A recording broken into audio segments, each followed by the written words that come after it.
प्रोनेसिस investor academy के इस brand new video में आप सभी का बहुत बहुत स्वागत है।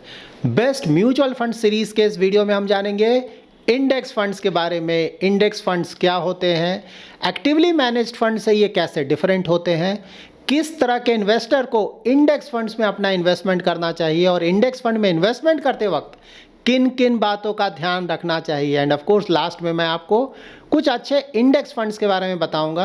तो इन्फॉर्मेटिव वीडियो है, पूरा देखिए, अच्छी तरह से समझिए। पसंद आए तो लाइक और शेयर जरूर करें। पहली बार हमारे यूट्यूब चैनल पे आ रहे हैं तो चैनल को जरूर सब्सक्राइब करें। सबसे पहले तो स्टार्ट करना होगा कि भाई इंडेक्स फंड होता क्या है। तो देखिए, इंडेक्स जैसा कि नाम से ही क्लियर है ना, इंडेक्स फंड का मतलब हुआ कि किसी भी इंडेक्स को रिप्लिकेट करना, मतलब कॉपी और पेस्ट करना। जैसे लार्ज कैप का इंडेक्स क्या होता है, निफ्टी 50, मार्केट कैप वाइज जो टॉप 50 कंपनीज हैं इंडिया में ना, उसमें आप अपना एक्सपोजर ले सकते हैं। निफ्टी 50 के इंडेक्स में इन्वेस्ट करते हैं तो यहाँ पे जो इंडेक्स है सेम इंडेक्स को यहाँ पे कॉपी किया जाएगा, सेम 50 स्टॉक्स में इन्वेस्टमेंट किया जाएगा और उन 50 स्टॉक्स में जो भी एक्सपोजर है ना, कि स्टॉक का 5%, किसी का 2%, किसी का 3%, उसी तरह का एक्सपोजर यहाँ पे लिया जाएगा। ठीक है, तो यहाँ पे अगर एक्टिवली मैनेज्ड फंड से डिफरेंस क्या है, तो एक्टिवली मैनेज्ड फंड में फंड मैनेजर डिसाइड करता है कि किस सेक्टर में कितना एलोकेशन लेना है, किस पर्टिकुलर स्टॉक में कितना एलोकेशन लेना है, और प्लस मार्केट कंडीशन के ना, जब मार्केट कंडीशन अगर थोड़ा बहुत चेंज करता है तो बेसिस दैट वो पोर्टफोलियो में चेंजेस लाते हैं। इंडेक्स फंड में ऐसा कुछ भी नहीं होता है। यहाँ फंड मैनेजर का ऑलमोस्ट कोई काम नहीं, यहाँ पे फंड मैनेजर को दिमाग नहीं लगाना। सिंपली इंडेक्स में जो जो स्टॉक्स है, जिस जिस प्रोपोर्शन में है, जिस जिस वेटेज में है, उसी में अपना इन्वेस्टमेंट करना है।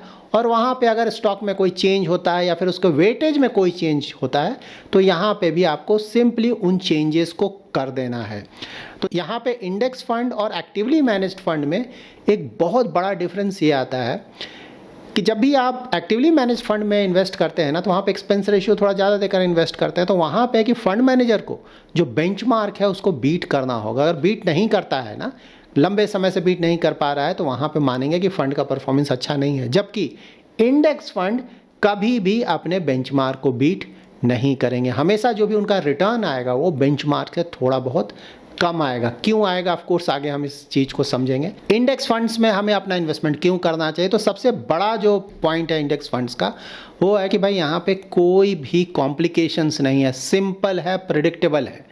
जो भी इंडेक्स जिस तरह का रिटर्न देगा उससे थोड़ा बहुत कम रिटर्न आपको मिलता रहेगा। ठीक है, यहाँ पे फंड मैनेजर रिस्क नहीं है ना, कि फंड मैनेजर ने अच्छा काम किया तो रिटर्न ज़्यादा आ गया, अच्छा काम नहीं किया स्टॉक सिलेक्शन में तो रिटर्न्स आपके कम हो गए। यहाँ पे आपको पोर्टफोलियो रिव्यू करने की ज़रूरत नहीं कि भाई ये फंड बहुत ज़्यादा अंडर परफॉर्म कर रहा है तो उसको हटाना पड़ेगा या दूसरे फंड में इन्वेस्ट करना होगा। क्योंकि यहाँ पे डिफरेंट इंडेक्स फंड्स को देखेंगे ना, आगे मैं आपको दिखाऊंगा, रिटर्न में कोई खास डिफरेंस नहीं आएगा। एक ही कैटेगरी के इंडेक्स फंड्स की मैं बात बोल रहा हूँ। तो यहाँ पर आपने एक बार सोच समझ कर अपना इन्वेस्टमेंट कर दिया, उसमें पड़े रहें 5 ईयर्स, 10 ईयर्स, 20 ईयर, जो भी आपका इन्वेस्टमेंट होराइजन है। ज़्यादा दिमाग लगाने की ज़रूरत नहीं है, ना आपको दिमाग लगाना है ना फंड मैनेजर को दिमाग लगाना है। ठीक, और ऑफ कोर्स बहुत बड़ा एडवांटेज तो कॉस्ट भी है ना, एक्सपेंस रेशियो बहुत कम होता है क्योंकि फंड मैनेजर का काम ही नहीं है। एक्टिवली मैनेज फंड में फंड मैनेजर बोलता है कि भाई मैं बेंचमार्क से ज़्यादा रिटर्न जनरेट करके दूंगा। करेगा नहीं करेगा वो अलग चीज़ है, लेकिन मानना तो यही जाता है, इसलिए हम ज़्यादा एक्सपेंस रेशियो देते हैं। यहाँ पे तो है ही नहीं भाई, हम तो हमेशा बेंचमार्क से कम रिटर्न देंगे, तो उसके लिए आपको एक्सपेंस रेशियो कोई बहुत ज़्यादा तो नहीं देगा, इसीलिए एक्सपेंस रेशियो बहुत कम होता है।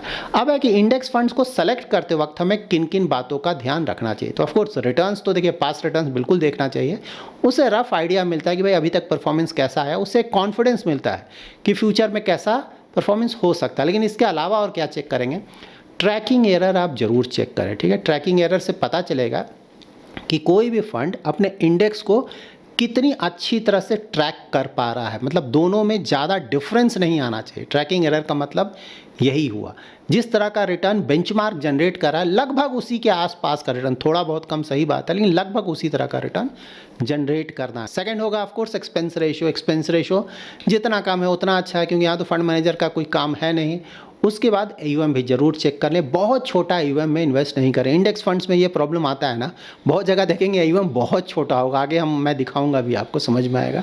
लेकिन फिर भी देखिए, ट्राई करें कि एटलीस्ट 500 करोड़ से ज़्यादा का AUM तो ज़रूर हो। अगर 1000 करोड़ से ज़्यादा मिल रहा है बहुत अच्छा होगा, कि बहुत छोटा AUM में लिक्विडिटी का प्रॉब्लम आ सकता है ना। मार्केट बहुत ज़्यादा गिर गया, कभी कभी 30-40% भी गिरता है मार्केट ना, उस समय इन फंड्स को मैनेज करने में दिक्कत होगा, क्योंकि मार्केट उतना गिरेगा तो उसका रिडम्पशन भी बहुत होगा, पूरा AUM ही खत्म हो जाएगा। तो इसीलिए मतलब 500 करोड़ मिनिमम एक होता है ना, वो ट्राई करें। और अगर ज़्यादा बड़ा AUM मिल रहा है तो 1000 करोड़ प्लस का अगर करते हैं तो अच्छा होगा। और ज़्यादा तो मतलब ज़्यादा से कोई खास फ़र्क नहीं पड़ेगा 10,000 20,000 को, क्योंकि यहाँ पे बड़े फंड्स हैं ही नहीं। इंडेक्स फंड जब बड़ा होगा तो फिर इस पर डिस्कशन किया जाएगा। इंडेक्स फंड्स किस तरह के इन्वेस्टर्स के लिए सूटेबल होगा, तो यहाँ पे नए इन्वेस्टर्स ना, जिनको ज़्यादा आइडिया नहीं है, तो वहाँ पे तो ऑफकोर्स इंडेक्स फंड आप लोग के लिए बहुत अच्छा होगा। लॉन्ग टर्म इन्वेस्टर्स के लिए ऑफकोर्स, अगर कोई 5, 10, 20 ईयर्स के लिए इन्वेस्ट करना चाहता है, SIP कोई करना चाहता है, उन लोगों के लिए भी इंडेक्स फंड अच्छा है। BG प्रोफेशनल्स ना, आपका काम कुछ दूसरा है, इन्वेस्टमेंट का काम नहीं, आपका कोई दूसरा काम है, आप अपने काम में ध्यान देंगे, ठीक है, आपका जॉब है, तो वहाँ पे अगर आप अपने काम पे ज़्यादा ध्यान देंगे तो ऑफकोर्स इधर आपको ध्यान देने का टाइम नहीं मिलेगा। तो वैसे इन्वेस्टर्स भी इंडेक्स फंड्स को कंसिडर कर सकते हैं। उसके बाद वैसे इन्वेस्टर जिनको बिल्कुल पीस ऑफ माइंड चाहिए ना, बिल्कुल भी कुछ भी ट्रैक नहीं करना चाहते, इन्वेस्ट कर दिया और छोड़ दिया, तो ऑफकोर्स उनके लिए भी इंडेक्स फंड बहुत ज़्यादा सूटेबल होगा। ऑफकोर्स वैसे इन्वेस्टर्स के लिए सूटेबल नहीं है जो कि मार्केट थोड़ा बहुत भी गिर जाए तो पैनिक कर जाए, क्योंकि देखिए ये सब भी इक्विटी फंड ही है ना, तो यहाँ भी रिस्क बहुत ज़्यादा है। ऐसा नहीं कि इंडेक्स फंड में रिस्क कम होता है, यहाँ भी रिस्क बहुत ज़्यादा होता है, क्योंकि स्टॉक्स में इन्वेस्टमेंट है। तो यहाँ पे अगर आप ऐसे इन्वेस्टर हैं जो कि थोड़ा बहुत मार्केट गिर गया 5-10% पैनिक कर गया, बेच दिया, इस तरह के इन्वेस्टर्स हैं, तो आपको किसी भी इंडेक्स फंड में भी अपना इन्वेस्टमेंट नहीं करना चाहिए। यहाँ पे ये क्वेश्चन ऑफ कोर्स आपके दिमाग में आ रहा होगा कि भाई इंडेक्स फंड बेंचमार्क को बीट क्यों नहीं करता है। वो इसलिए नहीं करता है क्योंकि इसको बेंचमार्क को ही फॉलो करना है, ठीक है। यहाँ पे फंड मैनेजर को दिमाग लगाना ही नहीं है। बेंचमार्क में जो भी स्टॉक्स हैं जिस वेटेज में है उसी में इन्वेस्टमेंट करना है। मतलब अगर 100 रुपीज़ आप इन्वेस्ट करोगे तो यहाँ पे आपको एक्सपेंस रेशियो भी तो कुछ कट करेगा ना। फंड मैनेजर पूरा 100 रुपीज़ तो इन्वेस्ट नहीं करेगा, तो वो थोड़ा सा पैसा कम हो गया, पूरा पैसा इन्वेस्ट नहीं हुआ। उसका दूसरा होगा कि यहाँ पे कुछ कैश में भी पैसा रखेगा फंड मैनेजर ना। कभी कभी रिडम्पशन का रिक्वायरमेंट आता है, तो ऐसा नहीं कि जब रिडम्पशन आएगा तो मैं स्टॉक्स को बेच के पैसा दूंगा, ऐसा तो है नहीं। थोड़ा बहुत पैसा आपको अलग से रखना पड़ेगा, उसके कारण आप पूरा पैसा इन्वेस्ट नहीं कर पाएंगे। और तीसरा रीज़न ये भी हो सकता है ना कि उसमें कभी कभी चेंजेस आते हैं ना, कभी स्टॉक चेंज हो गया, कभी उसका वेटेज चेंज हो गया, तो आपको भी करना है।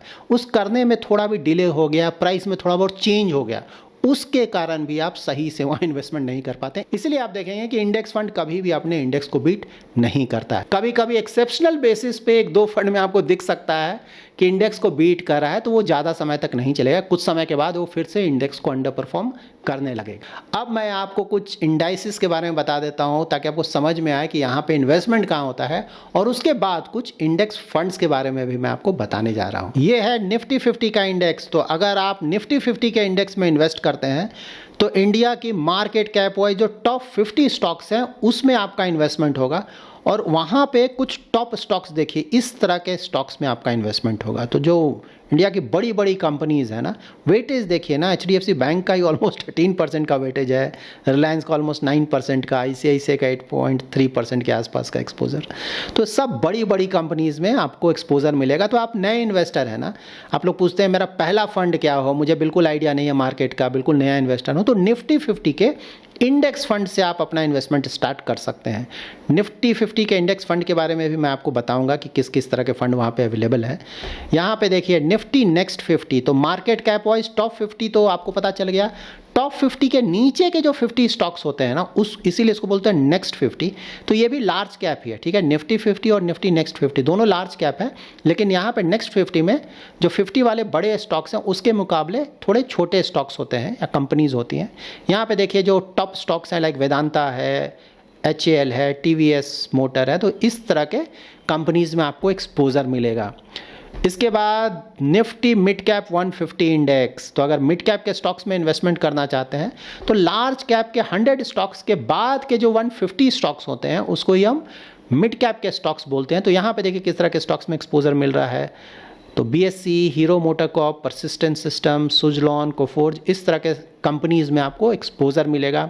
यहाँ पे रिस्क बहुत ज़्यादा होता है, तो अगर आप पहला फंड सेलेक्ट करते हैं तो निफ्टी 50 के लिए जाएं, दूसरा फंड अगर चाहते हैं तो निफ्टी नेक्स्ट 50 का जाएं, तीसरा फंड अगर सेलेक्ट करना चाहते हैं, बहुत ज़्यादा रिस्क लेना चाहते हैं, तो मिड कैप के फंड के लिए जा सकते हैं। और चौथा फंड अगर आप चाहते हैं बहुत ज़्यादा रिस्क लेकर ज़्यादा रिटर्न, तो स्मॉल कैप 250। तो यहाँ पे देखिए ऊपर के जो 100 थे वो लार्ज कैप हो गया, उसके बाद का 150 मिड कैप हो गया, और उसके नीचे का 250 वो स्मॉल कैप है, वहाँ पे आपका इन्वेस्टमेंट होगा। लाइक MCX है, लॉरस लैब्स है, CDSL है, इस तरह के स्टॉक्स में आपका इन्वेस्टमेंट होगा। यहाँ पे देखिए निफ्टी 500 इंडेक्स, इसके बारे में भी आप लोग पूछते हैं ना। निफ्टी 500 इंडेक्स में आपको large cap, mid cap, small cap तीनों में एक्सपोजर मिलेगा, लेकिन लार्ज कैप में एक्सपोजर अबाउट 65 to 70% के आसपास होगा, मिड कैप में अबाउट 20-25% के आसपास का एक्सपोजर मिलेगा, और स्मॉल कैप में अबाउट 10-12% के आसपास का एक्सपोजर मिलेगा। यहाँ पे देख रहे हैं ना, लार्ज कैप में ही पूरा ऊपर का एक्सपोजर है आपका। तो ऑल्दो नाम है निफ्टी 500, लेकिन लार्ज कैप में ही ज़्यादातर एक्सपोजर मिलेगा, और थोड़ा बहुत मिड कैप और स्मॉल कैप में भी एक्सपोजर मिलेगा। यहाँ पे आप निफ्टी 50 के कुछ फंड्स का डिटेल चेक कर सकते हैं। तो सिर्फ उस तरह के फंड्स को मैंने इंक्लूड किया है जिनका AUM 500 करोड़ से ज़्यादा हो और एटलीस्ट 3 इयर्स उस फंड ने कंप्लीट कर लिया हो। तो यहाँ पे आपको काफ़ी सारे फंड्स दिखेंगे, देखेंगे ना रिटर्न में अगर डिफरेंस तो ज़्यादा नहीं दिखेगा ना। यहाँ पे देखिए AUM चेक कर सकते हैं, asset under management, return 1 year, 3 year, 5 year, 10 year, सारे डायरेक्ट प्लान के CAGR रिटर्न्स हैं। और साथ में बेंचमार्क का रिटर्न भी देखेंगे ना, बेंचमार्क से हमेशा इनका रिटर्न कम आएगा, कभी भी आप देखेंगे, ठीक है। तो यहाँ पे सिर्फ एक ही फंड आपको सेलेक्ट करना है, क्योंकि सभी का जो एक्सपोजर होगा, स्टॉक्स होंगे, सब कुछ सेम होगा, ठीक है। तो इसमें से कोई भी एक फंड जो भी आपको सुटेबल लग रहा हो उसको आप सेलेक्ट कर सकते हैं एज योर फर्स्ट फंड। यहाँ पे आप BSE सेंसेक्स इंडेक्स फंड का डिटेल चेक कर सकते हैं। तो मार्केट कैप वाइज जो टॉप 30 स्टॉक्स होते हैं ना, सबसे बड़े स्टॉक्स इंडिया में, उसमें ही यहाँ पे इन्वेस्टमेंट होगा। तो सिंपली इंडेक्स को फॉलो करेंगे, 30 स्टॉक्स में इन्वेस्टमेंट करेंगे, और जो भी वेटेज है उन स्टॉक्स का उसी तरह का वेटेज यहाँ पे होगा। तो निफ्टी 50 के जैसा ही है, लेकिन उससे थोड़ा ज़्यादा कॉन्सेंट्रेटेड है यहाँ पे। तो ये 3 फंड्स यहाँ पे हैं, ठीक है। जो क्राइटेरिया हमारा था कि 500 करोड़ AUM मिनिमम हो और 3 इयर्स का एटलीस्ट ट्रैक रिकॉर्ड हो, तो ये 3 फंड्स हैं। इसमें भी अगर आप चाहें तो कोई एक फंड सेलेक्ट कर सकते हैं। ध्यान में रखें कि अगर आप प्योर लार्ज कैप के लिए जाना चाह रहे हैं ना, तो सेंसेक्स और निफ्टी 50 दोनों में एक जैसे स्टॉक्स हैं, ठीक है। तो सिर्फ इन दोनों में सिर्फ आपको एक फंड सेलेक्ट करना है, दोनों में अलग अलग इन्वेस्ट करने की ज़रूरत नहीं है। यहाँ पे देखिए निफ्टी नेक्स्ट 50, ठीक है। यहाँ पे बहुत सारे फंड्स हैं, कोई भी एक फंड सेलेक्ट कर सकते हैं। यहाँ पे ये ध्यान में रखें कि यहाँ पे सेंसेक्स या फिर निफ्टी 50 के मुकाबले रिस्क ज़्यादा होता है, कुछ ज़्यादा ही वोलाटाइल होगा ये। ऑल्दो लार्ज कैप है, लेकिन थोड़ा ज़्यादा वोलाटाइल होता है। लास्ट 1 ईयर में तो देख रहे हैं रिटर्न बिल्कुल नहीं आया यहाँ पे, लेकिन हाँ, रिटर्न नहीं आया इसका ये मतलब नहीं कि आगे भी रिटर्न नहीं आएगा, ठीक है। तो इसमें से भी कोई एक फंड अगर आप चाहें, देखिए निफ्टी 50 और निफ्टी नेक्स्ट 50 में जो भी स्टॉक्स हैं, कोई भी कॉमन स्टॉक नहीं है, ओवरलैप बिल्कुल भी नहीं है। तो अगर आप चाहें तो निफ्टी 50 का एक फंड ले सकते हैं और निफ्टी नेक्स्ट 50 का एक फंड ले सकते हैं। और अगर आप सेंसेक्स में इन्वेस्टमेंट करना चाहते हैं तो सेंसेक्स का एक फंड ले सकते हैं और निफ्टी नेक्स्ट 50 का एक फंड ले सकते हैं। सेंसेक्स और निफ्टी 50 में एक साथ इन्वेस्टमेंट करने का मतलब नहीं बनता है।